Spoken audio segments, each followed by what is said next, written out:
Hey everybody, welcome back to the channel. We have a very busy weekend coming up. I'm getting a tractor from a coworker and we're ripping up the driveway. I got a ladder in my pickup truck here and we are going to finish the electric in the shop. So we have got a very busy weekend and you're gonna kind of follow along with random videos here and there. So let's get started, shall we? I'll show you what I got done so far electrical wise. I'm very thankful that I have a lot of knowledgeable coworkers. I have never done house electrical or wired a building or anything like that. It's something I've always wanted to do. It's always something I wanted to learn, but I've never really, it's not every day you rewire a house or wire a building or, you know, whatever, run electric to a building. So it's something I've always wanted to learn. So I'm actually doing everything myself and learning as I go. I am going to have somebody hook up the hot wire. I'm not chancing that. I don't really want it zapped. So I do have a coworker that's probably going to end up hooking up the hot wire, but I am running electric. I'm running all the outlets and the switches and stuff like that. So something I can do. I got, let's see, this is a 40 by 40 section. I have, let's see, 1, 2, 3, 4, 5, 6, 7, 8. I'm going to run 10 outlets. So I should have plenty of power. Up there, I am running all the electric for the lights. I got new LED lights, so it's going to be like a freaking tanning bed in here. So we'll head outside. I'll show you the trench that I spent all last weekend digging. So right here's my trench I spent all last weekend digging by hand. That was fun. Took me about 2 days. That is 8-3 wire. It is coated, so it's made to go right in the ground. You don't have to run it through conduit, which is nice.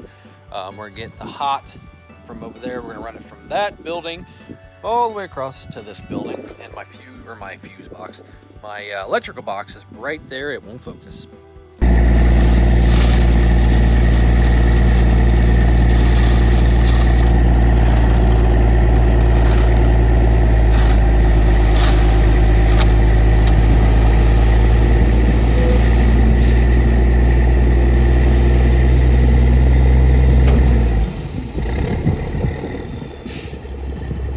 Okay, happy weekend. It is Friday. It is the weekend, and I have a long weekend ahead of me. Sorry about the wind. I'm sure it's going to be kind of noisy in the background. I'm very thankful that I have coworkers with knowledge of house electrical, so I can ask them questions. That is really loud. And I'm glad that I have coworkers with toys. So I am going to start ripping up the driveway right now. Okay, so it is Saturday. About said Sunday. My weekend's gone already. So last night I finished up with the tractor right here.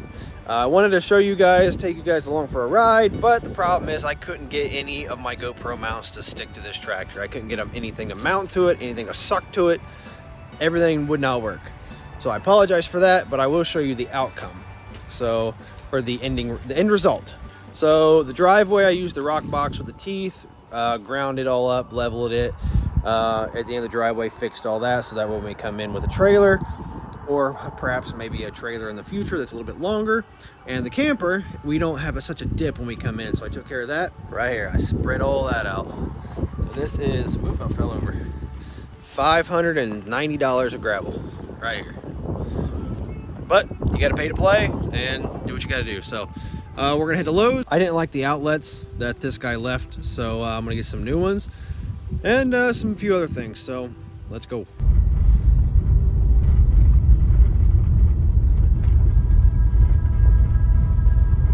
All right, so I'm here with my coworker Nathaniel. My electric that I did all worked good, no problem. We got the hot wire hooked up over in the other building. Everything's working here except for there's some wiring issues that the previous owner did. Basically, we flipped on the breaker and he got a nice firework in his face.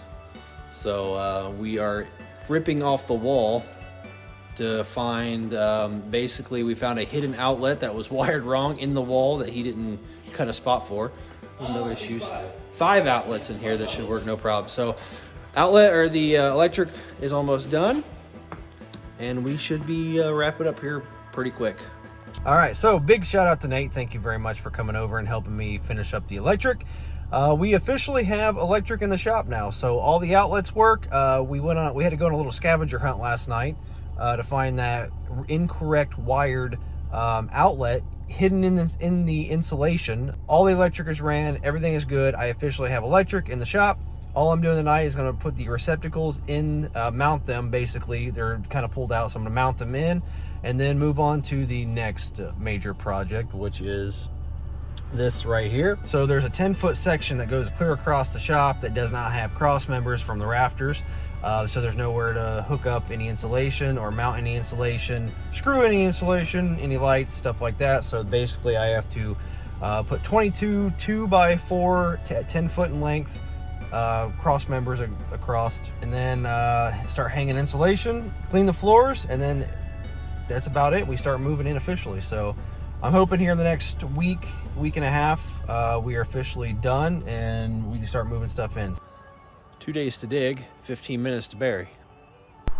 It's actually Monday, but to end a nice long weekend, I'm going to give the 6-liter a nice bath. Definitely deserves it, because I drove it all weekend and it was under a load most of the weekend, pulling tractors, pulling cars, which you'll see that in the next video. But yeah, we're gonna use some Jack's Wax car care products and give her a nice rub down. I'll show you some stuff. I'm actually trying a new product. It's Jack's Wax, but it's actually like an iron. I'll show it to you in a second. Basically, I got some rust spots on the truck, and I found out that's actually from like brake dust and stuff coming up on the paint, sticking to it, and it's rusting. So it's supposed to take all that off, and then some foam cannon. So I'm gonna foam cannon the entire thing, spray some Jack's Ultimate Wheel Cleaner on, and then spray some of that iron decon, I believe it's what it's called. So let's do it.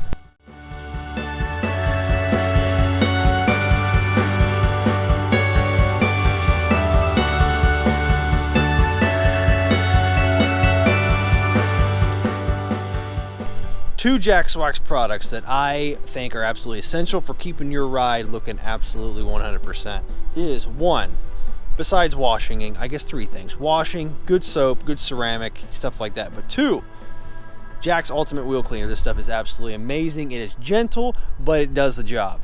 It reacts with brake dust and it cleans everything, and it keeps everything looking brand new. Little did you know, because it's not something you think about, but when you're driving down the road, people hit their brakes. Brakes are actually made of a metal material, so they rust. So actually when people hit the brakes, everything grinds off on the rotors. Where does that go? That goes on your vehicular, especially when it rains, it all kicks up. So it lands on your paint, lands on your clear coat, and it starts to rust. So I have little rust spots on my truck. Kind of hard to see. Actually, you probably cannot see. Right there. I actually have several around the truck.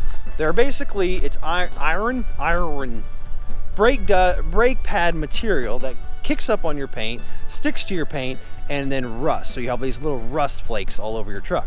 So you can fix that with Jack's Wax Fe-Decon. I'm gonna call it Fe-Decon because it sounds cool. Fe-Decon. So I'm gonna spray this. You're supposed to spray it on, let it sit, and the chemical reaction will turn purple. So fun fact, you can drain an entire bottle, 16 ounces of Fe-Decon on a Ford Super Duty.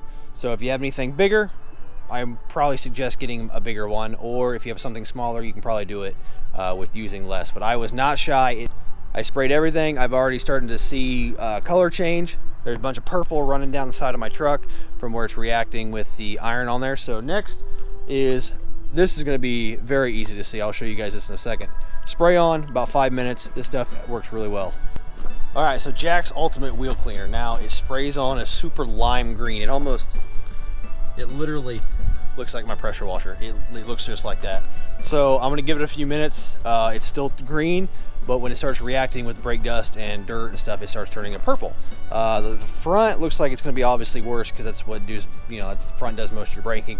It's going to be the dirtiest, so it's starting to change. I'll give it a few minutes, and then I'll show you guys the chemical reaction, because science stuff. All right, so hopefully my mic works and you can hear me. So I'll see if I can try to find. It wasn't as bad as I thought, but you can see like this has got some purple to it. Basically right down there, there's purple. Basically it's getting every kind of metal particle from brakes and road grime and everything off your vehicle. It's actually pretty cool stuff. Right there's a pretty good one. You can see Jack's Ultimate Wheel Cleaner. You can see there, that is old nasty brake dust, dirt, whatever.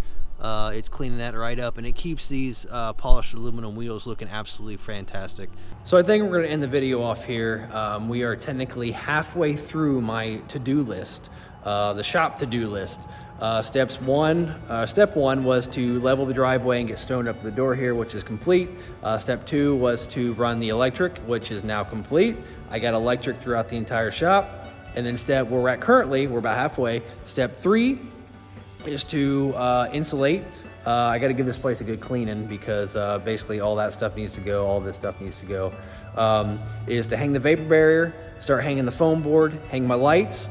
So that is completed. That's step 3. And then step 4 is a good deep cleaning on the floor and move everything in. So we're close. I'm seeing progress every day. I'm hoping, cross my fingers, that the weather stays good. I will be starting to move in here in the next couple of weeks. I'm stoked. I cannot wait. It's going to be a blast. What I did last night was I knocked all these 2x4s out. So I'm basically forming their bedroom. My car is going to go there. Her car is going to go there. So it's when you walk in the shop, you just get a gorgeous view of the two Subarus. I'm stoked about that. They get their own little cocoon. That way they're out of the way of the main shop area.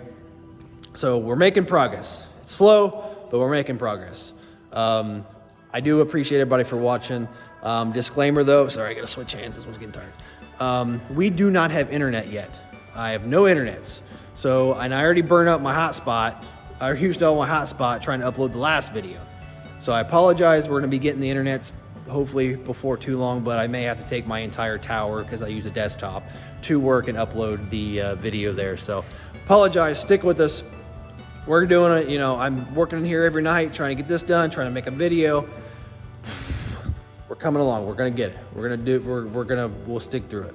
So I appreciate everybody for watching, and we'll see you next time. Okay, hold on. Don't leave yet. One more thing. So finally, Devin gets a deal. I don't ever get deals. I don't fall into the deals where, I can buy like a new truck for whatever. I don't get those deals. I don't ever find those deals. Finally, I get a deal. So the original plan was to put 4 mil plastic against the walls, and then put my foam board up as a vapor barrier.